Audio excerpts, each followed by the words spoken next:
check one thing.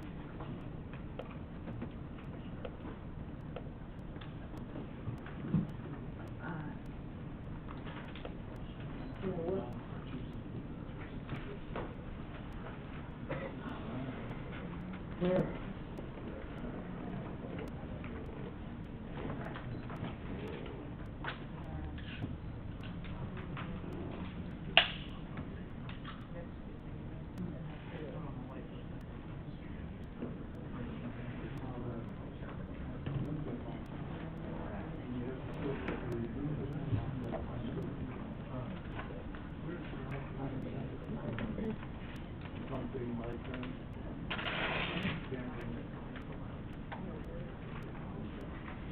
Waiting on stuff sitting there, unattended.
Welcome. Thank you. You ready? Ready? Okay, so we'll call this meeting to order. This is a regular city council meeting of the Williston City Council. It is Tuesday, September 21st, and it is 6 p.m. At this time, I'll ask Ms. Patricia to call the roll. Mayor Robinson. Here. Council President Jones. Here. Vice President Robinson. Here. Councilmember Hines. Here. Councilmember Cox. Here. Councilmember Ross. Here. City Manager Jackie Gorman. Absent. Absent. City Attorney Scott Walker. Here.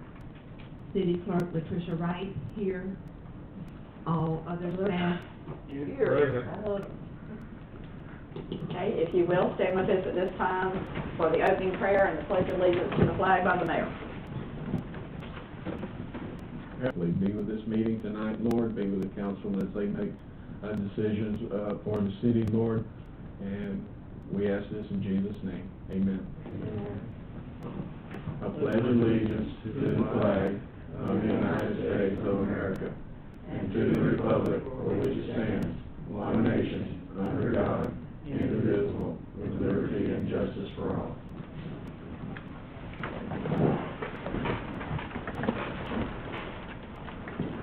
Okay, item number 1 on our agenda is the additions, deletions, changes, and approval of the agenda. The one item that I've asked to move up was the Code Enforcement Board. I've been asked to move that to right after the council announcements under item 4. So, because Ms. Brandon needs to leave us early.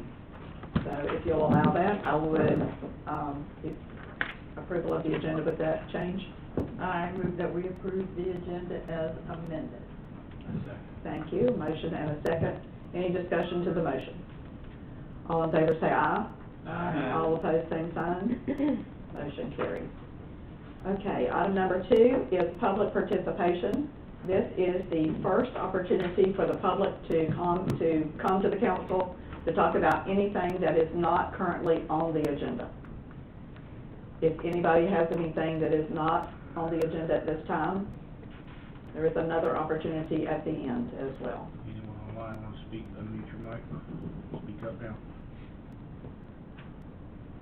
Okay, and nobody online as well, so we will move on then to item number 3, which is our consent agenda. The only comment that I would make here is that the September 7th minutes had a revision that was sent out, and the consent agenda includes those revised minutes. Anybody else who might need copies of those revised minutes, we'd be glad to furnish those to you. I would entertain a motion for the consent agenda.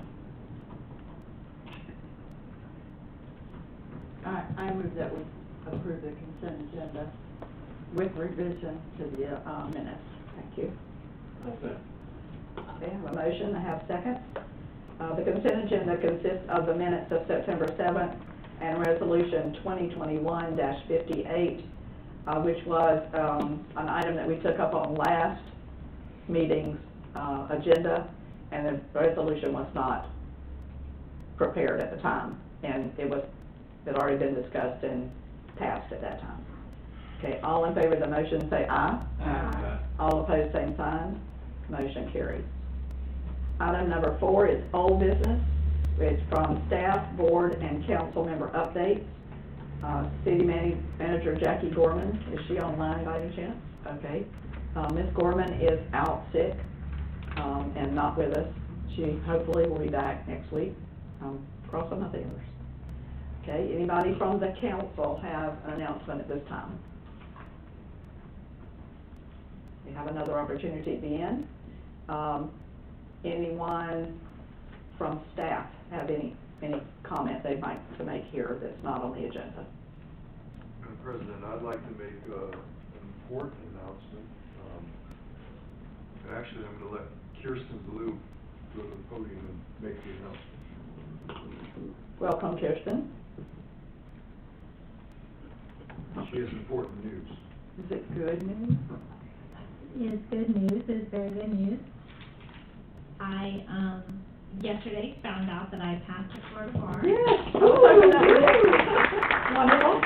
And at 2 p.m. yesterday, I was sworn in by Judge Grieve at the Alachua County. Beautiful. Nice. Congratulations. Thank you very much. So we had every confidence in her that she would do Yes, well. you did. It's a big step and it's a big thing, and you get to sit up here and have your attorney. So, as a member of the bar, so come sit up here. Might as well. Thank you for sharing that with us. Yeah. Okay. Wait a minute, did we have a baby born last Well, we week? did too, and that's also important news, I apologize. And I will find a picture of baby Bennett on my phone and pass it around the guys. Baby Happy birthday, Bennett. Baby Bennett. Perfect. Mama is doing really well, baby and mama are home, and I have to say, you know, all babies are cute, this one's a real cute. That's good. Okay, at this time, due to the revision of our agenda, I will ask Ms. Brannon to come forward for the Code Enforcement Board of Adjustments report. Good evening. Make sure that microphone is on. I think you're the first one. Can you hear me? Yes, ma'am. Okay. I'm Sharon Brannon, Chair of the Board of Adjustments, and the last meeting that we had was August 23rd. For those of you that don't know, we meet just once a month, the last Monday of every month. And we get the agenda just a few days before that, and it's just come out today for the meeting that we're going to be having next week. As far as an update, there's not a whole lot going on.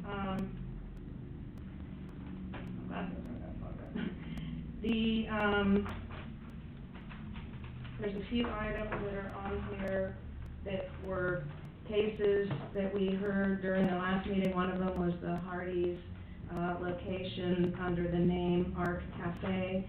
And it appears that the buffer that's required, the landscape buffer, is not being kept up, and the person that lives right behind the Hardys has been having ongoing issues for quite some time with garbage, with lights, with the fence that's broken, with, now with no buffer, there are a lot of garbage and things are going into his yard. And so right now, the only official thing is that the landscape buffer is not being maintained, which is required by our code. We have, found them guilty of not, corresponding with our code. They were, they've been cited, and to this date that I'm aware of, for the minutes that we just got for the agenda for the next meeting, they have not responded. So that is one open issue that we have.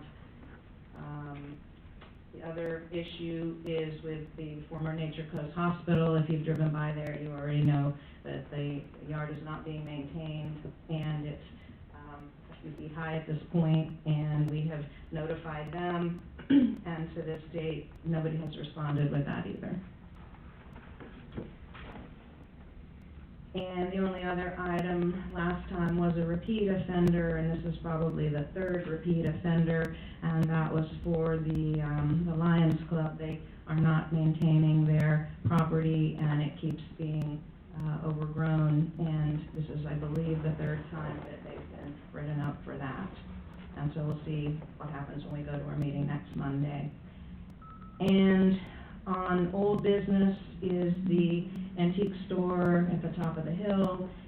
They have been cited, and we issued a $100 per day fine at the meeting a month or two ago, and he has not responded. He's not compliant, and it's about $5,700 at this point that's due. How much? $5,700, and it adds $100 a day. And from what I understand, the next step is for the city attorney to file an official order to correct, and I'm not sure if that's been given to the city attorney yet or not. If anybody knows someone who would like to serve, the base committee does have one more opening, so we would love to have applications for anybody who lives in the city and that would like to serve. We only meet once a month, and we do have one outstanding seat on that. The base meets separately, and then after the base meetings, there's a Board of Adjustments meeting, and there was no new business or anything going on with that. For next Monday's meeting, we haven't heard any of these cases yet, but there is also on here, I see another repeat offender, and that is, I guess I won't say the name, but someone who continues to be a repeat offender, so we'll see what happens next Monday as far as the yards go. And this was an affiliation with the Lions Club. It seems like those two go neck and neck, and one's bad, the other one's bad. And I probably won't comment on anything else for next week since we have not heard those cases yet. Thank you. We appreciate you coming. Thank you. Okay, let's move back to the CRA. I do not see their chair here. So, Mr. Fuller, would you like to tell us about what's going on with planning and zoning?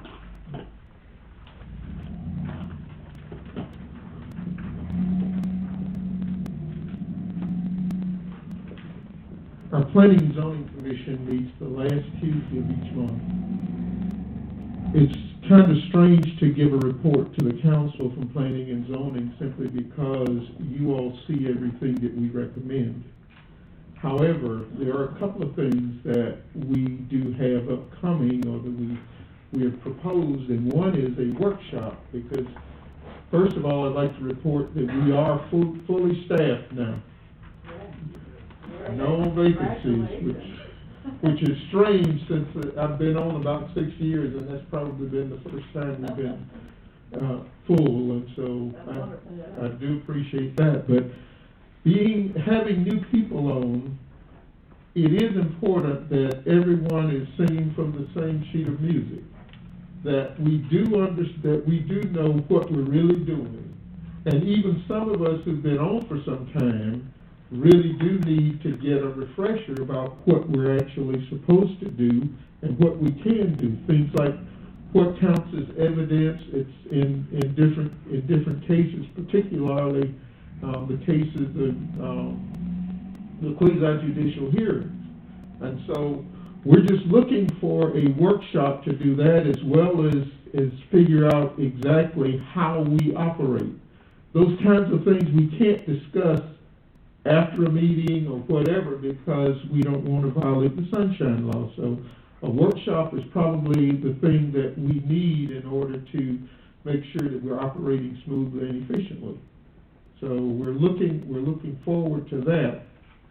But if there is anything that you all see that we need to be reporting to you, if you give us a hint as to what we should be reporting, other than the things that we recommend to you anyway. So you have to hear them, and they come before this council. So if there's anything else, we certainly would like to, I'd like to know what it is that we may need to report. Thank you for that. Questions? No, thank you, appreciate that, yes. Sounds like you're on the right path. Okay, so I think we're through with item 4A. And we'll move to item 5, which is new business. Mr. Dwayne Williams, discussion of Williston Peanut LLC.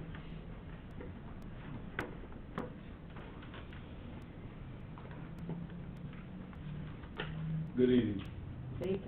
Last time I came before the council, I mentioned to the council, I asked the council, was it the position of the council to honor the agreement made on May the 16th of 2017. Now I'm back on the agenda. I'd like to discuss the agreement. There was an agreement made, and you should have saw it in the minutes, between the council at that time and John Gray, the president of Williston Peanut, that the council would put in a gas line that ran 7 miles outside of the city limits at the cost of $804,000. And he agreed that he would be in compliance with the noise ordinance, and this was the agreement. Now we're at this point, this is in 17, we're at this point, 17, he didn't run any peanuts, he didn't run any. 18, he ran, we called, filed police reports, and the ordinance was enforced. 19, he started, we called, and the ordinance was enforced. That brought us to 2020. When we got to 2020, we called, and we were told by the chief that the noise meter was not available, hadn't been calibrated. Now, at that meeting we had with the chief, he also instructed me and one of the parties that he had instructed the city attorney to seek outside counsel because he didn't believe they should be in violation of the noise ordinance. Now, this is after. These things occurred after the agreement that was made with the council, between the council and John Gray. So I'm going to kind of get ahead of myself because those things really fall outside of what the agreement was. And like I stated to you earlier, I wanted to know what the position of this council was because there's documentation where this agreement was made, and John Gray, Mr. Goodman even told Mr. Gray he could not vote for this in good conscience if he could not give his word that he was going to be in compliance, and he did. So I'm here tonight to ask the council, because he's running right now, is it the position of the council to not enforce that agreement or either uphold that agreement? I would say that I have the minutes here. Yes. That I asked to have this printed. Yes. I will say that there was no formal agreement. It was a comment that Mr. Gray made in the meeting. He was asked a question, Ms. Jones.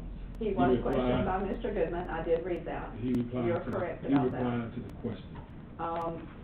But it's not a formal agreement of any kind. I just want to make that clear. Well, what sense would it make for the city to run a gas line 7 miles outside the city at the cost of $804,000? What sense would that make? I will say that part of it was already paid for by BNGC. That's not correct. You told me at the last meeting, so I pulled public records. It was to BNGC before it was to there. So they only had to pay from BNGC. I have here copies of public records that I pulled this week. When BNG came online in September 2019, This gas line was completed in September of 2017. B&G, Which gas line? the gas line that ran several miles out to Williston Peanuts property, out to the property that's owned by the owners of Williston Peanut.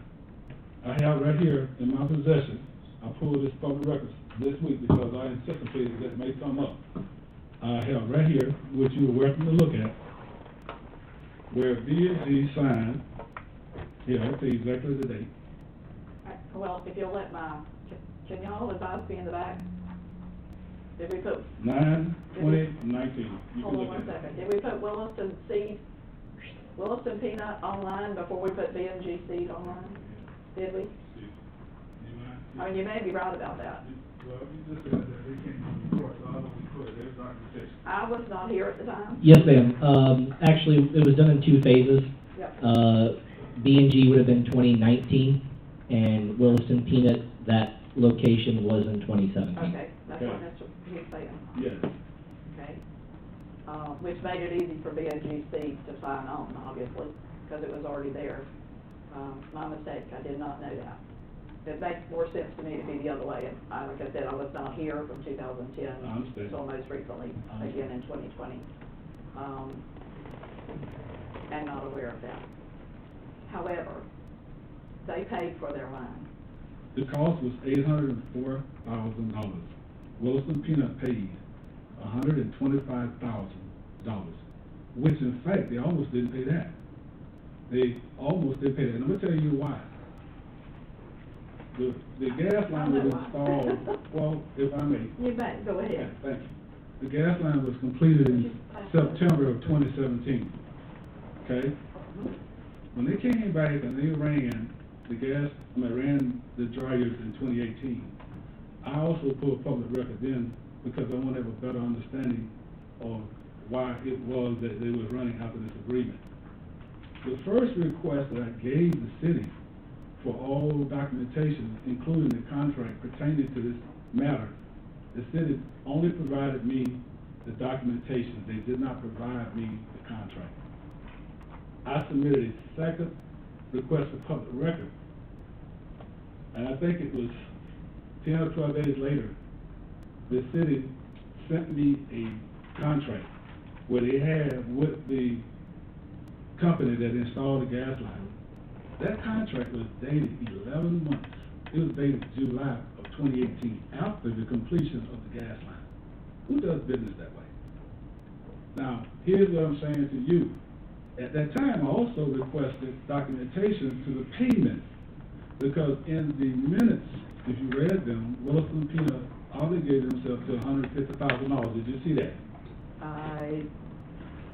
If you look in there, you will see that they obligated themselves to $150,000. I see that. But when the contract came, it was only for $125,000. 11 months after the fact. Now, here's what I did. I requested documentation of invoices, and I was told, and I have documentation of this, we have not billed them as of yet.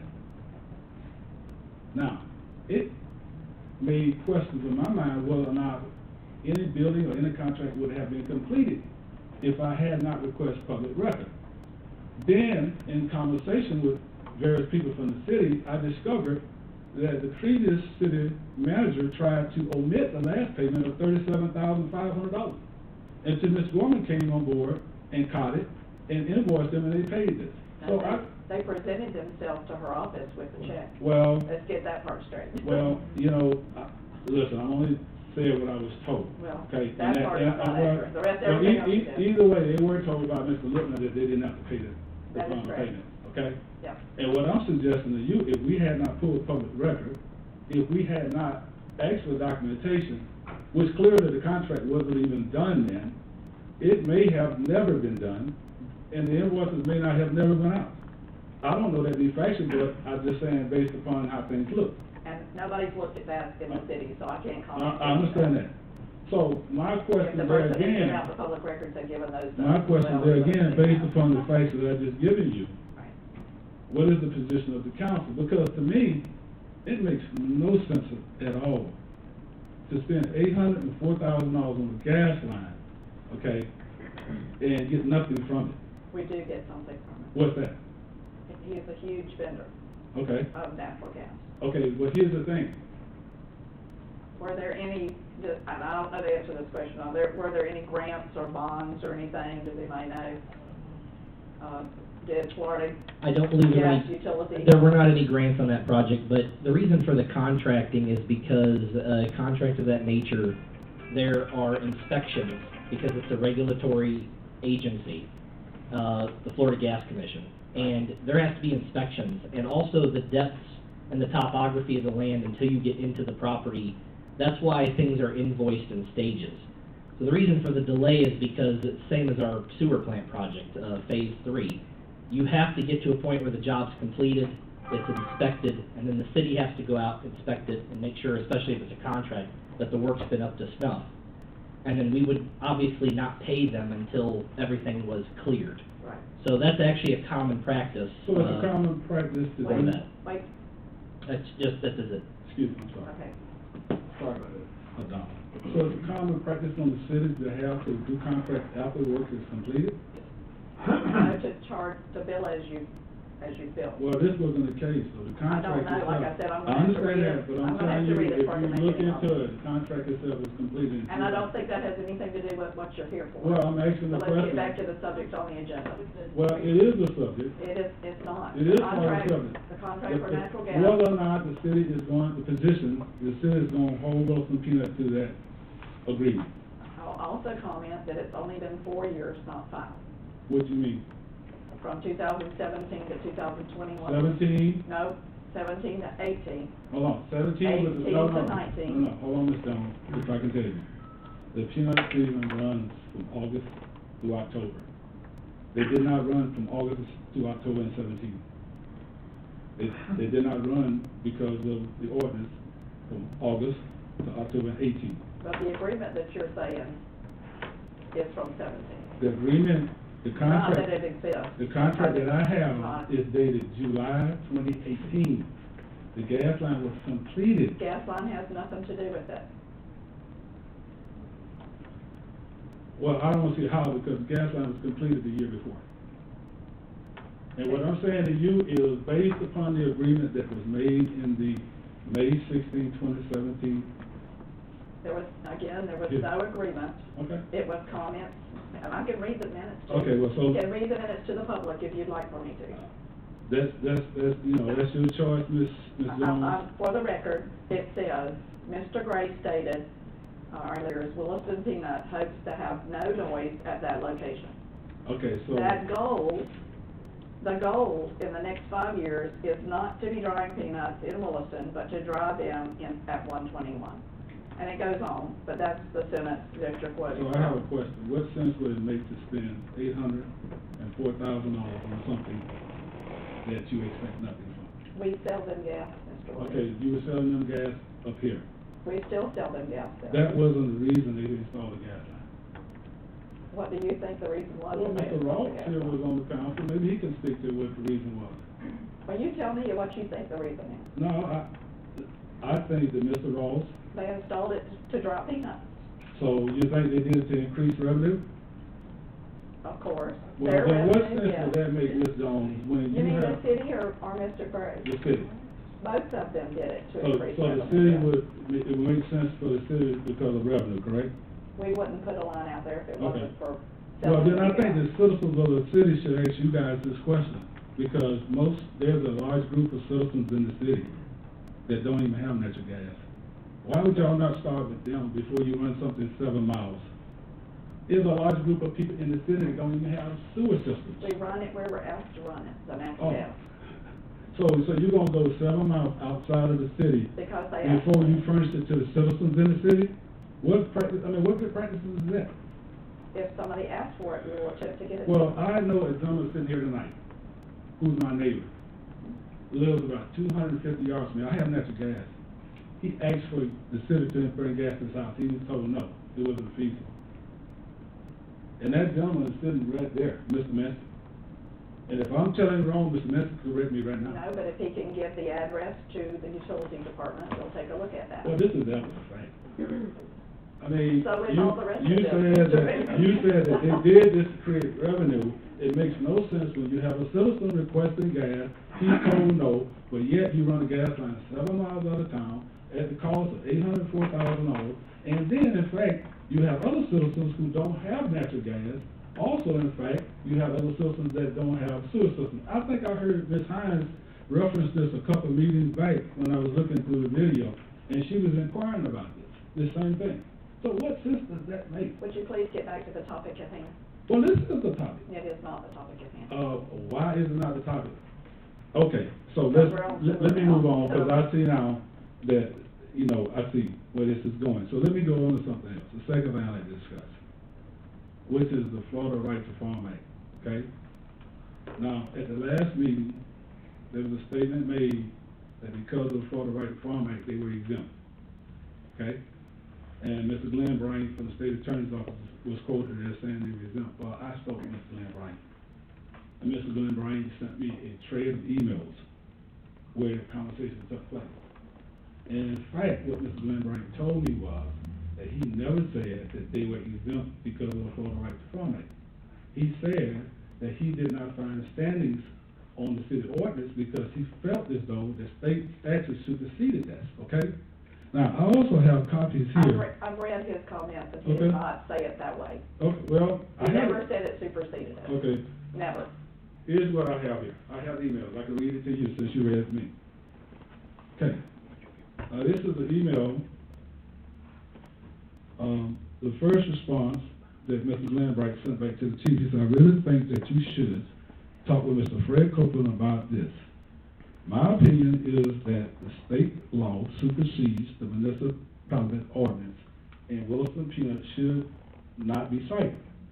The second response he gave was based on the facts and circumstances as they have been explained to me. I don't believe Williston Peanut is in violation of the municipality ordinance. It was never nothing referenced about the Right to Farm Act. Well, no, sir, but it said they didn't violate it.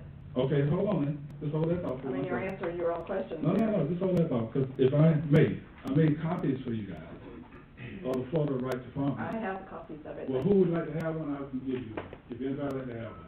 I have them. Would you? Should I ask him if he knows where I just retired from? Well, I don't think that's relevant, but anyway. It is. No, it's not. Now here, this is what I want to share with you about the Right to Farm Act. There's some things in here that constitutes a nuisance. And I want to read to you what constitutes a nuisance, okay? This is in section 4D. A nuisance action may not be filed against a farm operation unless the real property affected by the conditions alleged to be a nuisance is located within 1/2 mile of the source or activity of such alleged to be a nuisance. Now, here's number 5. When expansion of operations not permitted. This act should not be construed to permit a existing farm operation to change to a more excessive farm operation with regard to noise, odor, dust, fumes, where the existing farm operation is adjacent to an established homestead or business on March the 15th, 1982. So, I can assure you. Again, you're answering your own question. I can assure you there were homestead properties within 1/2 mile, and expansion is not permitted. So according to this is a violation of the Florida Right to Farm Act, which creates a nuisance. You're picking and choosing. Well, you got an attorney here. Yes, sir, I do, and I have his opinion right here on it. He can speak, if Mr. Walker cares to speak on this. We actually have three attorneys' opinions Okay. over the course. Well, I'll tell you where I got this from. We got Mr. Bryan's, which you read. Mhm. We got Mr. Coberline's, Mhm. which we have had previously, which you have seen. Mhm. And now we have Mr. Walker. Well, I don't think that, I know I'm not an attorney. And I don't think there's only but 2 attorneys that I know now, because you just passed the bar, congratulations. But this information, I actually got from the supervisor of Mr. Glenn Bryan, the state attorney's office. You're just picking and choosing Oh, I'm picking and portions choosing. out of the law. Well, You read the you whole know, thing. here's the thing, Ms. Jones. I don't think any of us are going to be able to circumvent what the truth is in the statute. Mr. Walker may not choose or care to comment now, but, this is clearly a violation of this statute because they were homestead properties within a half a mile of this particular facility, which I have proof here that has been expanded 3 different times since that time. And the last time it was expanded would really cause a problem within 2004. It was also modified in 2013. So, you know, if the council, want to take the position that, you know, there's nothing they're gonna do and I'm just making a bunch of noise and they're gonna ignore me, that's fine. Then, you know, I'm just gonna say to you, this is the last time I'm coming up here with this. I'm not gonna take up your time, waste your time. I think it's a shame that $804,000 was spent on a gas line to go 7 miles out of town, and we'd be at this problem right now. I think it's also a shame that it's clear that Mr. Gray gave, the council at that time assurance that he would be violating the noise ordinance. I think it's also a shame that now we're to the place that we went to the Florida Right to Farm because people don't want to do what they need to do and try to use that as an excuse. But the Florida Right to Farm Act clearly states that expansion is not permissible if there was homestead property within a half a mile of such property on March the 15th, 1982. And we have people that was there and it's homesteaded, and if the council does not take an action or refuse to do anything about it, then that's fine, we'll go to our next step. Mr. Walker, would you like to make any comment? Madam President, I have sent a letter to yourself and the commissioners as to my understanding of the facts and my understanding of the Florida Right to Farm Act. And as I stated in my letter, I reviewed Mr. Bryan's emails, Mr. Kogeline's emails. I've looked at the Florida Right to Farm Act, and I've looked for Attorney General opinions on this matter, as well as any appellate court decisions to try to get an understanding or see if there's some precedent as to how to construe the Florida Right to Farm Act. And if you look at the definitional section of that act, it's written in very broad terms. And it talks about appurtenances and farming operations and support facilities for farming operations in the definitional section. And what is interesting about the Florida Right to Farm Act, it does not speak to zoning. So my understanding is that this particular property is zoned industrial, but that's not controlling, that's not where you end the income. And you have a state law that is written very broadly to protect farms and farming operations. And I would also note an important point in all of this is that if the complainant is wrong, need another microphone.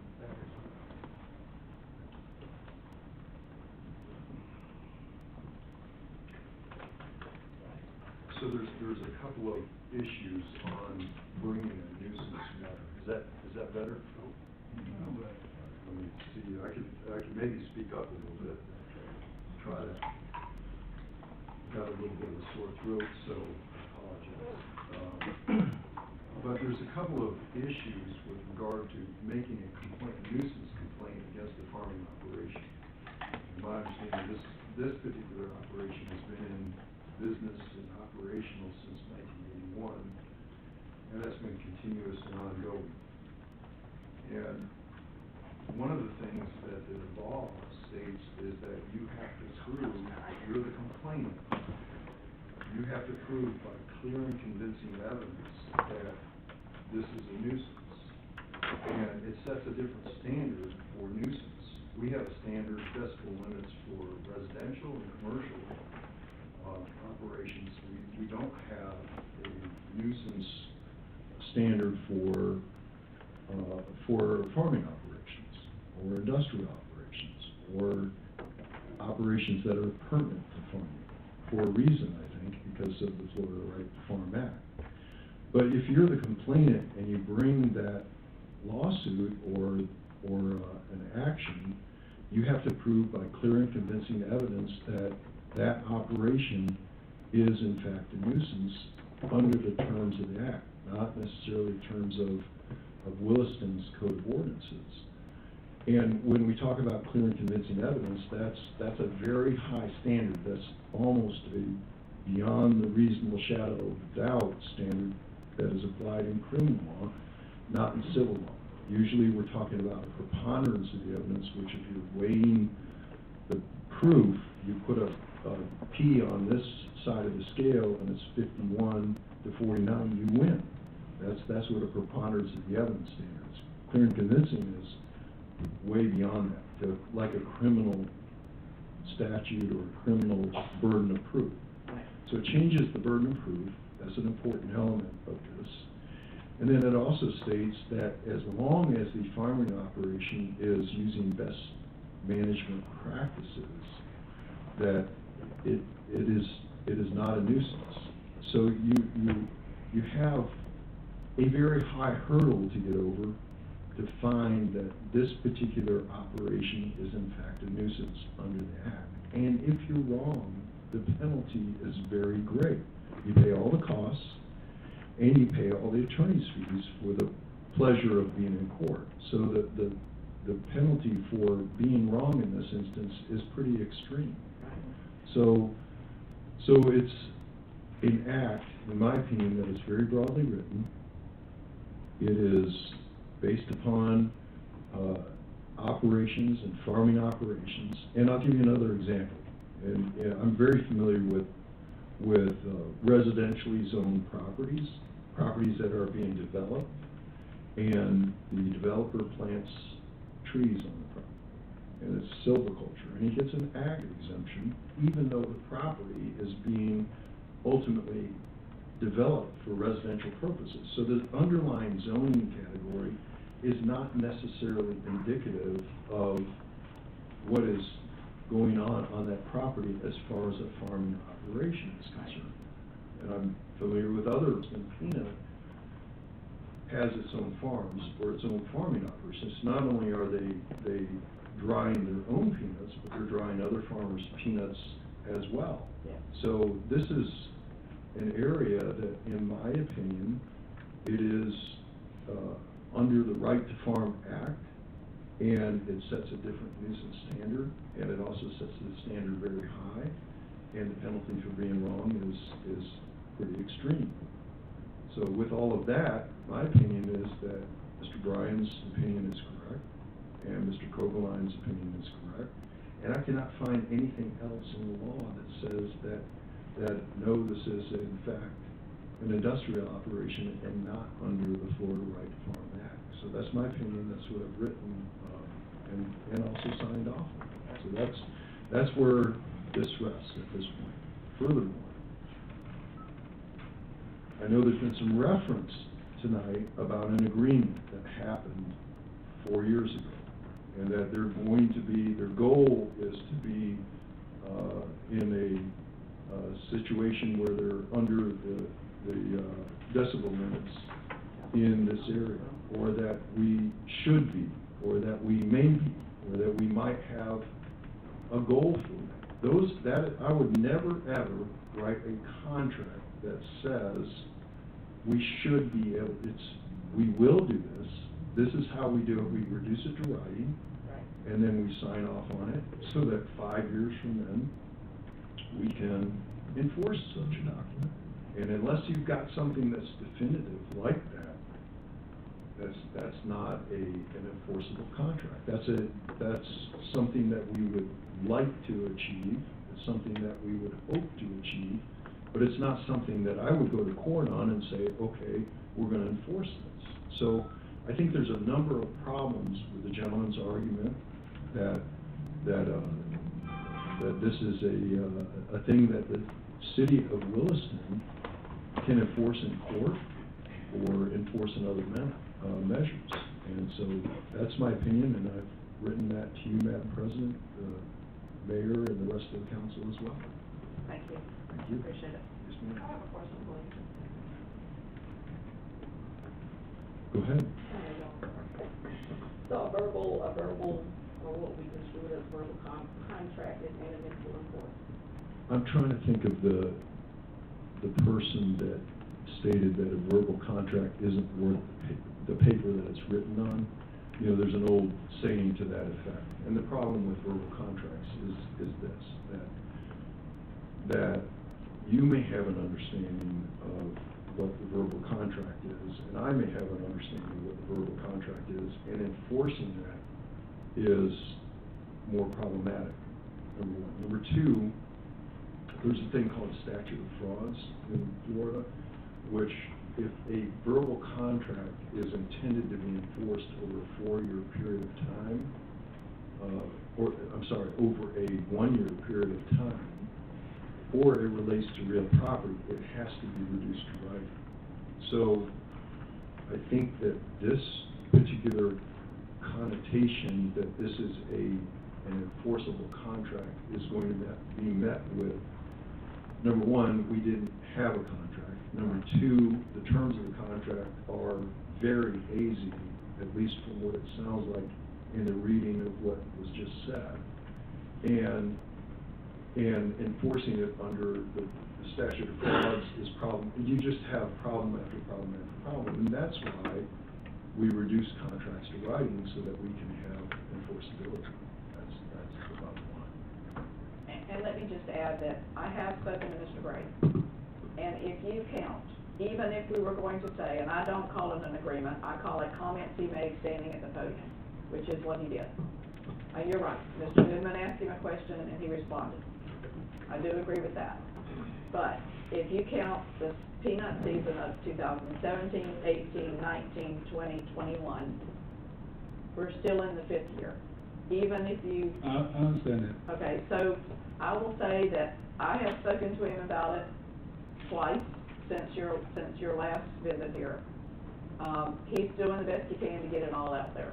Let me say a I will couple things. also say that he owns the property and has property rights to use what he needs to do with his own property. I Okay. will say that as well. I'd like to say a couple things and I'll be done. First of all, I appreciate the opinion of the attorney, but from my view, it is simply an opinion. A court will decide if it's different or agree with that opinion. That's first of all. Second of all, I would like to say to the council, the optics of this situation is bad. 95% of those charges point toward the African American community. Last year, me and my neighbor, Mr. Anderson, sitting right there, we met with the chief of police. You said to me after the last meeting, Ms. Jones, you said, is there any reasonable solutions we can come up with without putting them out of business? First of all, let me be clear. It is not my intention to put anybody out of business. Secondly, okay, when we met with the chief of police, we had 5 solutions that we pitched to the chief of police. You didn't give me any of those at the last Well, meeting. that's because I didn't think it was appropriate time for it, okay? So I'm trying to help you. We met, well, I understand that, but I just didn't want to get into that with you one-on-one and then I have to come back before the council. Okay. So, when we met with the chief of police, me and Mr. Hampton, right here in this room, we stated the 5 things that we suggested. I want to tell you about one. There was a suggestion, the large dryers are the ones that really cause the problem. So the suggestion was, would it be possible to reposition those 12 remaining dryers to the opposite side of the building? The response that we got was, no. This is from the chief. I'm not willing to do that because I'm afraid it may provoke complaints from the other side. I stated to the chief that, and he said that he felt like it was a bigger buffer on our side. I stated to the chief that you had the ball down, old ball down, that the noise would go into the old ball. And he came back with this. He said, I'm concerned about the one house, particularly about the one house on the corner. You have 40 to 50 houses on this side. The optics of this is not good. Yeah, I pulled it up. You and I looked at the rest have of it. to tolerate decibels when they run that whole thing. Excess of 100 decibels. No, sir. I've looked at all of them, from From the very beginning, I've looked at every one of them, and there's not a one that's 100 of Well, them. I understand the reports, but the times when we call, We don't know. I'm just telling you what we've had. And right now, they're more like 65. Okay. Now, I have photos of a noise meter that the chief would not use, claimed was defaulted, of 97.6 decibels. I have those photos, so I can share those with you. But here's the thing, it shouldn't be expected of no one to have to live under those conditions. And by the chief's statement, that he wasn't willing to have them put on the other side, so I guess it's not good enough for that side, but it's good enough for this side. There's a problem with this the optics of this is bad. I just think that the council. And I would say it's not up to the chief. Well, I'm just That would be my sharing with opinion. you. You have not shared with me. I'm not sharing with you now what the chief, when he was the acting city manager, stated to us. That's what I'm sharing with you now. Now, you can address whether the chief had the right to do that. No, I addressed it with you, and you would not respond. What was that? When I addressed you outside and asked you. Councilman, what you President could- Jones, what I would you did not. suggest? Listen, that, to me. It's up to you. but- No, that was not the appropriate time when I was already scheduled to come back tonight to speak to the whole council. Why would I want to get into, like I stated to you? Because we may have gotten a long way in 2 weeks. Well, we have been on this We're journey right back here. since 2014. And we don't feel like, well, I'm just telling you, we've been on this journey since 2014. You're correct, you wasn't here. And we have not made any progress, okay? And for somebody to say he's trying to be a good neighbor, that doesn't cut it. When we are told that there is a reluctance to have them put on the opposite side because they are fear that it may cause complaints from that side, but it's good enough for this side? No. And that's your word against his. Well, I've never heard I that. expect that out of you. Yeah. You can expect that out of me. Well, thank you very much. Can I, have? I'm the one trying to help you, Dwayne. Well, but you know, Councilman You're the one Jones, who's not giving me what I need to help you. Does anybody else have any comments? I want to do one thing, to cover the record. I haven't had a chance to read it, but you can have it back if you want it. Well, you have, the city has copies of it. I would like to have mine, but. No, you can keep that, Mr. Ross, I just want that. Oh, all right. All right, so I won't get to read that either, so. Well, I don't you know how you can. think I'm gonna read it. I think Ms. Wright or someone could provide this to you. Thank you guys for listening. Thank you for your time. Does anybody else have any questions for Mr. Lewis? If not, we will move. Okay, new business, item 5B, resolution 2021-60, a resolution of the city council of the city of Williston approving the Paso Associates LLC supplemental contract agreement. Madam President, I think your clerk wanted to Oh, I'm ask sorry. a question about what documents she wanted to reference the documents in her minutes. Mr. Williams, if I could get a copy of those documents that Ms. Jones wanted to see. That's fine. Then everybody can read them. All right, I'll start over because we have to read it into the record.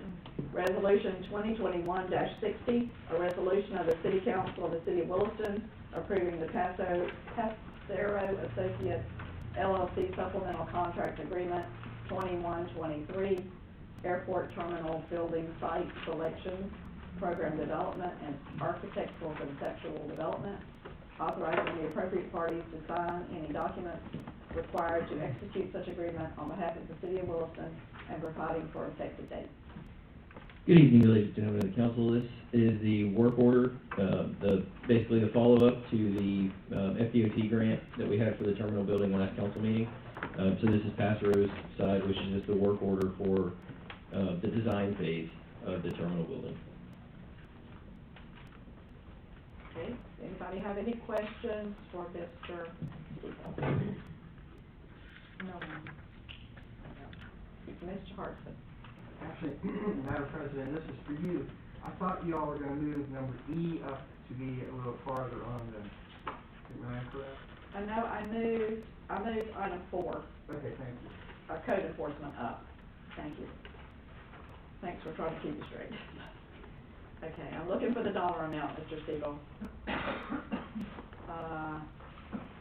Help me with it, I know it's divided into a couple of divisions, a couple of different, This, I believe this one should be right at 80,000, yeah, so two, page 14. just for the design phase, Page pass-through 14, side of thank it. you. I just wanted to state it for the record. Yep, 80,000 even, not to exceed 80,000. Okay, any questions for Mr. Siegel? Entertain a motion for the resolution. I move that we approve resolution 2021-60. Have a motion and a second, is there any discussion by anyone? All in favor of the motion say aye. Aye. All opposed, same sign. Motion carries. Item C is resolution 2021-61, a resolution of the City Council of the City of Williston, Florida, approving V.E. Whitehurst and Son, Inc. Wait a minute, a contractual agreement for the City of Williston 431258-1-94-20 for the Williston Municipal Airport apron pavement rehabilitation work, authorizing the appropriate parties to sign any documents required to execute such agreement on behalf of the City of Williston and providing an effective date. So this is the contract for V.E. Whitehurst between the City of Williston for the apron project that we've seen several documents and a couple amendments on so far. There are a few more things before we'll actually finish this project that I'll have to bring before the council, but this is just one more step along the path. Okay, and this one is a biggie. Yes. Right at, what, 239,000? I believe so, yes, ma'am. I think that's right. I'm trying to find it, yep, 238,944.50. Okay? Any questions for Mr. Stiegel? If not, I'll entertain a motion for resolution 2021-61. Make a motion to approve resolution 2021-61. Second. Thank you, ma'am, thank you, sir. Any comment, questions from anyone, any discussion? All in favor say aye. Aye. All opposed, same sign. Motion carries. Thank you, ladies and gentlemen. Thank you, Mr. Siegel. And happy birthday. Okay. Yeah, happy birthday. Resolution 2021-62, a resolution of the City Council of the City of Williston, Florida, pertaining to the American Rescue Plan Act, Coronavirus Local Fiscal Recovery Fund Agreement, providing for legislative findings and intent, providing for approval of agreement and authorization to execute, providing for the implementation of administrative action, providing for a savings clause, providing for Scrivener's errors, providing for conflicts, providing for severability, and providing for an effective date. Okay, this is, yeah, really, sorry. So you won't have to read it, is the reason I read it. And of course, it needs to be included in the motion. This is the big one. I'm looking again for the amount. I know it's what, 1.3 and change? Yes. 1.369. Page 51. Thank you so much. I'm still on the Whitehurst contract here, trying to catch up with myself. Page 51. Page 51, $1,369,835. The contract is very lengthy. It gives us what we can spend it on and what we can't spend it on. So we'll be careful to do that. Resolution 2021-62. Entertain a motion for approval. I move that we approve resolution 2021-62. I second that. Have a motion and a second. Any discussion on the motion? All in favor say aye. Aye. All opposed, same sign. Motion carries. One more.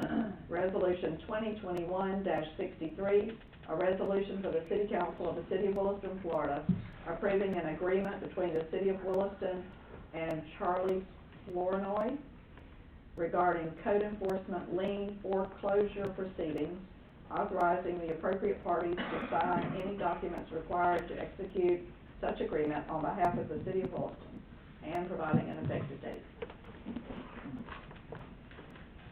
Okay, you have this one in your packet as well. Madam President, earlier today, I sent over an, amendment to the, agreement that we had previously proposed to Mr. Flournoy. He asked for, instead of all of the funds being due in 30 days, that the funds be due half in 30 days and half in 90 days. So those dates are October 22nd, or 21st, and then December 20th. So that was, sent over earlier today as an amended, agreement with Mr. Flournoy. Okay. My only question is, if he's not in compliance, why are we doing it? So the agreement still, provides that he will be in compliance within 30 days. So the way that the agreement is set out is that Mr. Flournoy would do all the work, and work with the code enforcement officer in order to get the property into compliance. And then upon that 30 days, he'll pay 1/2 of the payment due on the lien and the administrative fees and the attorney's fees. And then 60 days after that, the other half. So he'll first come into compliance and pay half, and then 60 days later, pay the other half. Okay, so would it be prudent for us to agree with the resolution contingent upon him bringing it into compliance? Because that's the way I feel about it. So the I don't know about resolution, anybody else, but. right, the resolution that you have in front of you right now is just approving that agreement. Okay. So this resolution does not itself, Forgive. remove the lien or forgive the code enforcement. It just enters into the agreement with Mr. Flournoy, Okay. so we can move forward. Question. Yes, sir. If after 30 days it's not brought into compliance with this resolution, this is so-called agreement here, would it be null and void? It would be violated, and we have a status conference, so we went to a status conference in this case, I believe last week or the week before, and it was continued. So we'll have another status conference, which we can cancel if he is in compliance, and if he is not in compliance, then we can come back and we can continue on the foreclosure proceedings on this property. And we can specifically say in the agreement that unless there's compliance with the property side of it, that has to come into compliance within 30 days. And in the event that payments are not made on a timely basis, that these would be violations and termination. We can certainly add that. Because I'm in favor of it, as long as he's in compliance, because that's what the whole thing is all about, is bringing the property into compliance. Okay, so, anybody else have any questions? All right, if anybody would like to make the motion for resolution 2021-63. I move that we approve resolution 2021-63. Did I say anything about the payment along with the movement? We can just add that to the agreement. Okay, thank you. Thank you. And do I have a second? Thank you, ma'am. Any discussion from anyone? All in favor of the motion, say aye. Aye. All in favor? All opposed, say sign. Thank you. Motion carried.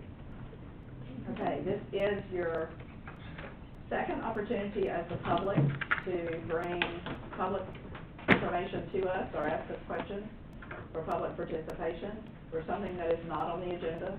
Chief Stratton. I've got mentioned Thursday, 5 o'clock, starting at the middle high school, up South Main and west on Fifth Avenue, and ending at the football stadium with our homecoming parade. Oh, I'm sorry to say, that's the homecoming parade. What time did you say again? 5 o'clock. 5 p.m. Is it Friday or Thursday?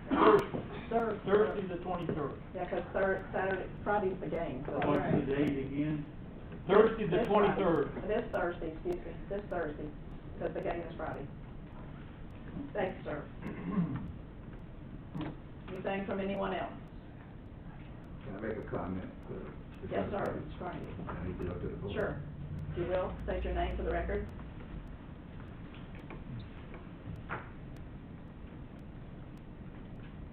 I'm Al Carnegie Senior, and everybody knows, born and raised here 70 years. And the last couple of meetings that I've been to concerning the peanut, I used to work there. and they only had one before they even had the drivers. We just put them in cul-de-sac, they drive them up through the bottom of the floor. Then they put the little first bins back there. By that time, I'm going to the military. I come back and they added on another one. But the last two that they have added, and I behoove all of you that sits up here and don't want to agree with the peanut stuff that's going on, nobody trying to put anybody out of business. But go across there. If you had to live there and hear this noise, I got involved with it about a month ago, and it is crazy. And Miss, can't think of the name, right across the track there. I went and talked to her the other day. She's 97 years old. And I asked her, how do you put up with this noise? And she said, well, if you notice, you got to talk loud, I can hardly hear. I sit there and want to watch TV, I got to turn the TV up loud. Would you want your parents to live like that in their last days? I don't think so. And for the comment that I've heard about the chief is good for, not good for this side, but it's okay from that side. You don't, this day and time, you don't make those comments. And all of y'all out here, you know what's going on over on that side of the track. The noise. Just ride through this. It's crazy. Is it running tonight, do you know? I know I've actually been there 3 times and they weren't running at all. They on there. Okay, so they're on tonight. They on. They was on last night. Okay. They was on. I've been there every day since it's been going on. And it's not good, people. If my mom was living there, or my grandma was living there, we have about, well, y'all help me, about 4 elderly people across there. And we got kids.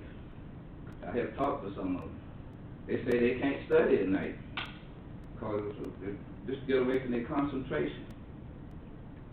And we sit up in here and think it's all right. Some of us, it's not good.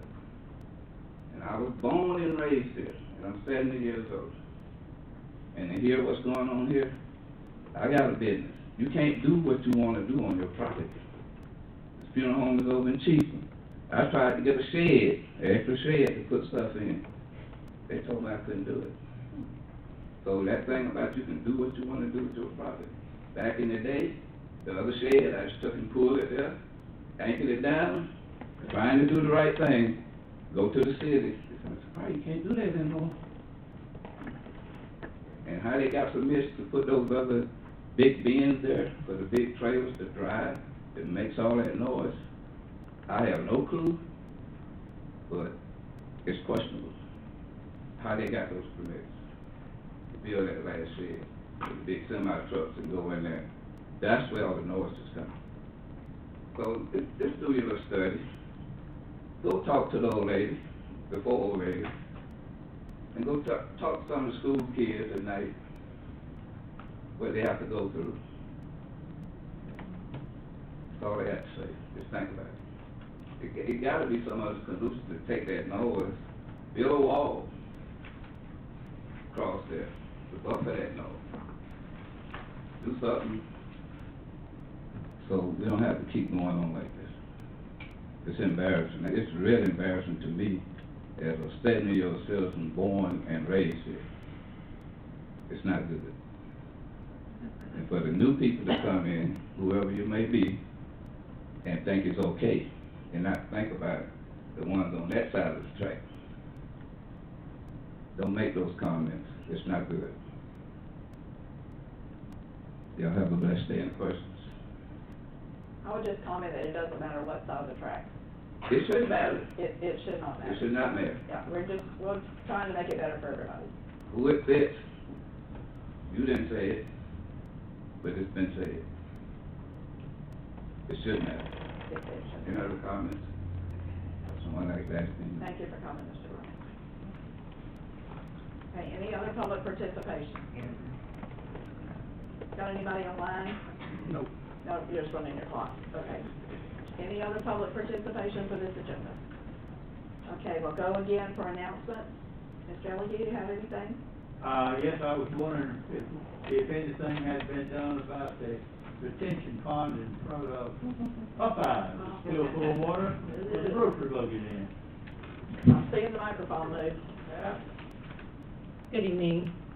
I did talk to the developer and the property owners, and there are some things that are not holding up over there, we'll say, and they all are under warranty.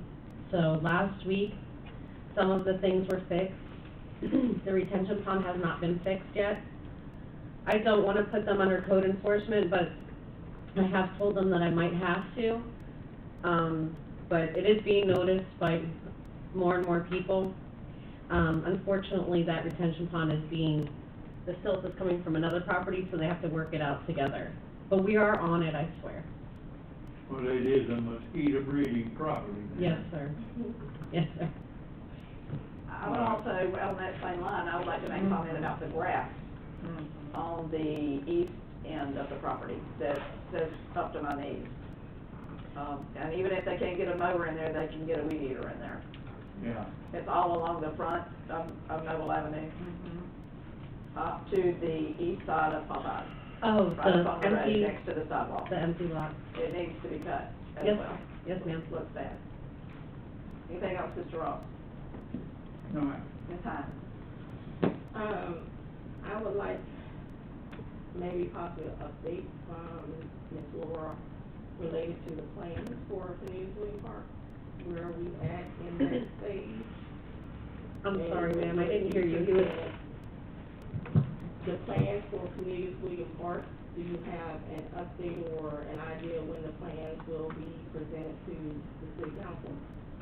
yes, ma'am. The plans won't necessarily be, presented to city council, but they are going in front of planning and zoning next week. That is Tuesday at 6 p.m. Planning and zoning is, the commission that would approve something like that.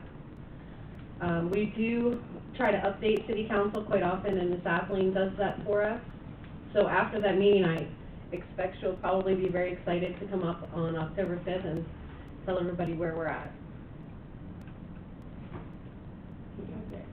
Also, over on Northeast 11th.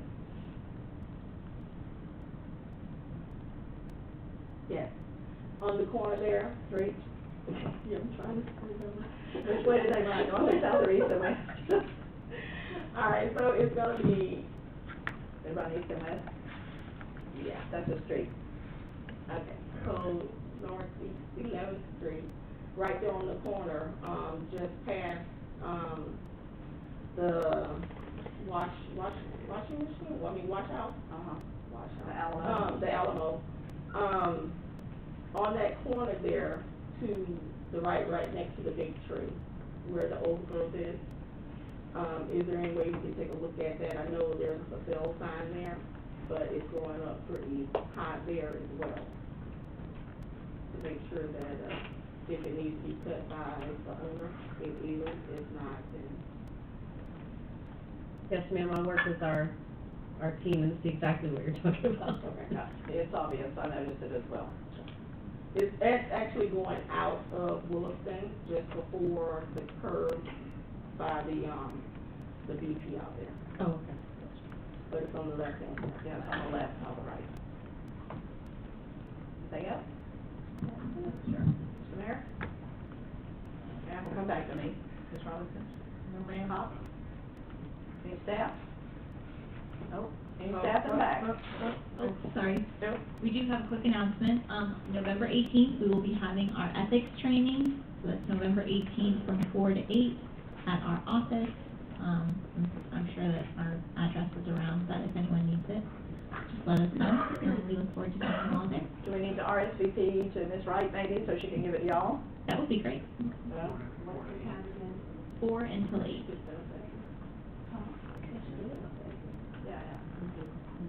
Okay, perfect. Thank you. Sounds like fun. Mr. Bishop? I would like to state that we got the, job fair coming October 8th, from 8:30 to 2:30 for all positions that are open. So bring your resumes and come apply. Okay, and everybody get that? They're doing a job fair? They're doing a job fair for all local positions for the city council, from 8:30 to 2:30. And all you have to do is bring your resume. If you wanna fill out an application before you get here too, that would speed the process. They tell me they're gonna have a table for each position, so you can go to the one that you're interested in. Okay? Job fair for the city council? No, sorry, for the city of Williston, not the city council. The city of Williston, yeah, we need one of those things. Okay, so that, I'm very excited about that, that's great. That's good. So what kind of advertisement are you doing? I know we have a big sign that the police have, and we plan on putting anything out Great to be idea. a little bit visible. Yeah, we're doing Facebook, the internet, and Indeed. Oh, and Indeed as well. Yes, You think Wayne could put it on the board for us? It's a great idea, the electronic board. Just somebody needs to contact Wayne. Okay, I need Give to him- talk to him anyway, so I can do that. Just give him the information, he can punch it in. Okay, Thank you. thank you. The other thing, is also, that was something I had on my list, the other thing I have too, is I was talking to the utility crew, the administration before I came, and they are extremely proud, that over the last 5 to 6 months, they have managed to decrease the number of people that are on the cutoff list. They've been working with people on their utility bills, and helping them, essentially helping, not necessarily counseling them, but helping them know, what they need to do and what they don't need to do. They told me that originally, the first month they started, they went from like 45 people that were on the cutoff list, which is a lot. Yeah. And the next month, they were down to 30, then they went to 20, then they went to in their teens. And today, they told me that they had nobody this month. Yay! And that's the first time they could ever remember having nobody on the cutoff list. So that's a wonderful accomplishment. Great job. And they credit a lot of people for helping them do that. But we appreciate all the work that y'all have done to do that, and I'm sure that the citizens do as well.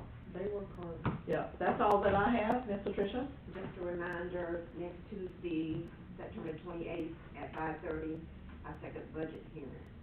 And it's our final one, right? Yes. Second and final? Yes. Okay. One more time. Okay, so I will entertain a motion for adjournment if there's nothing else for this agenda. I move that we adjourn. I have a motion in about 3 seconds. All in favor?